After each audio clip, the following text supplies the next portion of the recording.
Assalamualaikum warahmatullahi wabarakatuh. Selamat siang, teman sekalian. Perkenalkan, kami dari tim 2 akan mempresentasikan proyek sistem monitoring simulasi berbasis GUI untuk robot EduGuide Bot. Sebelum masuk ke materi, kami perkenalkan dulu anggota tim kami, Dudep Prakasya, Ayas Amirul Hanif, Dedi Nanda Saputra, Jonggi Asyari Sirait, dan Abdullah Azam Habibur Rahman. Untuk deskripsi UI kami, sekarang kita akan masuk ke deskripsi antarmuka atau UI dari simulator ini. Aplikasi ini kami buat menyerupai tampilan asli sistem EduGuide Bot. Di sisi kiri terdapat kanvas putih yang menampilkan simulasi penggerakan robot dari titik start menuju 5 ruangan yang tersedia. Lalu di sisi kanan terdapat panel kontrol yang terdiri dari tampilan teks yang berfungsi seperti LCD asli, menampilkan status ruangan yang sedang dipilih, indikator state yang menunjukkan apakah robot sedang diam atau idle, atau sedang bergerak. Indikator mode itu yang menampilkan apakah robot yang bergerak otomatis. Indikator target menampilkan ruangan tujuan yang dipilih. Indikator intersection untuk menampilkan jumlah persimpangan yang sudah dilewati robot. Dan yang terakhir, keypad 4x4 yang digunakan untuk menginput ruangan tujuan. Selanjutnya, kami jelaskan cara kerja simulator ini langkah demi langkah. Pertama, kita pilih ruangan tujuan dengan menekan angka 1-5 pada keypad. Jika salah memilih, kita bisa menekan tombol bintang untuk membatalkan pilihan. Lanjut slide-nya. Setelah ruang dipilih, kita tekan angka 0 sebagai konfirmasi. Layar akan menampilkan target room beserta nomor ruangan yang dipilih.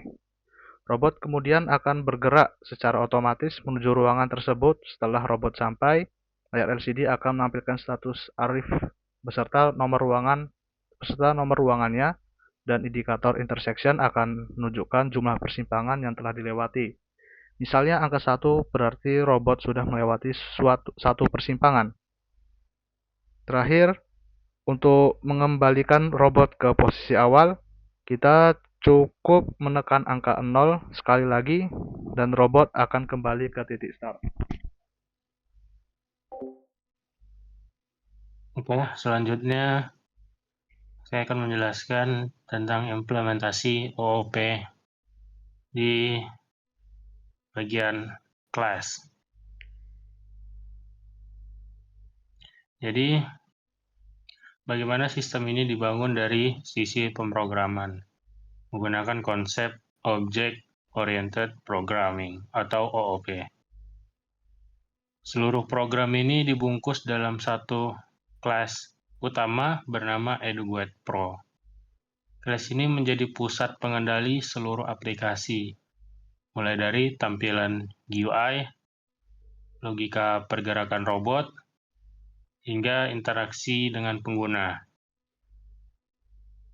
Kemudian masuk ke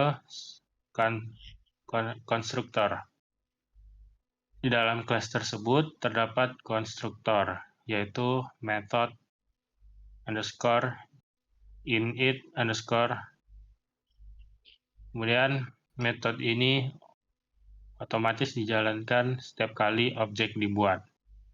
Di dalamnya terdapat beberapa proses, yaitu mengatur ukuran window, memberi judul aplikasi, mengatur warna background, melakukan reset variabel, dan membangun seluruh tampilan UI. Kemudian masuk ke penjelasan atribut. Jadi pada OOP ini, data-data penting disimpan dalam bentuk atribut. Beberapa atribut utama yang kami gunakan itu diantara lain yaitu target room, yaitu untuk menyimpan tujuan ruangan, Kemudian ada state, itu tujuan untuk menyimpan status robot. Kemudian robot X dan robot Y itu untuk menyimpan posisi robot pada kanvas. Dan current intersection ini itu untuk menghitung jumlah persimpangan yang telah dilewati. Kemudian itu ada method. Jadi setiap proses pada robot kami ini kami pisahkan menjadi metode-metode tersendiri agar kode lebih terstruktur dan mudah dikelola. Terus ada beberapa metode utamanya adalah reset, terus draw map, terus ada move forward, kemudian ada turn right, dan ada move back, dan yang terakhir yaitu update robot. Kemudian ada implementasi Tinker. Untuk membangun tampilan UI, kami menggunakan library Tinker di Python dengan objek utama root sama dengan tk dalam kurung. Tampilan kami bagi menjadi dua panel. Panel kiri berisi peta jalur robot dan panel kanan berisi LCD display status robot dan serta keypad. Berikutnya ada kanvas. Jalur robot pada panel kiri dibuat menggunakan widget kanvas. Beberapa objek yang kami gunakan di dalam kanvas antara lain create line untuk membuat jalur, create rectangle untuk membuat ruangan, create oval untuk membuat robot dan sensor, serta create text untuk menampilkan nama ruangan. Robot sendiri kami merepresentasikan sebagai lingkaran berwarna merah. Next slide. LCD display. Terakhir, LCD simulator kami buat menggunakan widget label. Tampilan LCD ini akan berubah secara dinamis sesuai kondisi robot. Misalnya menampilkan status ready, target room, arrive, hingga returning. Demikian presentasi dari kami mengenai sistem monitoring simulasi berbasis UI untuk EduGuidebot. Terima kasih atas perhatiannya. Kami persilahkan jika ada pertanyaan. Wassalamualaikum warahmatullahi wabarakatuh.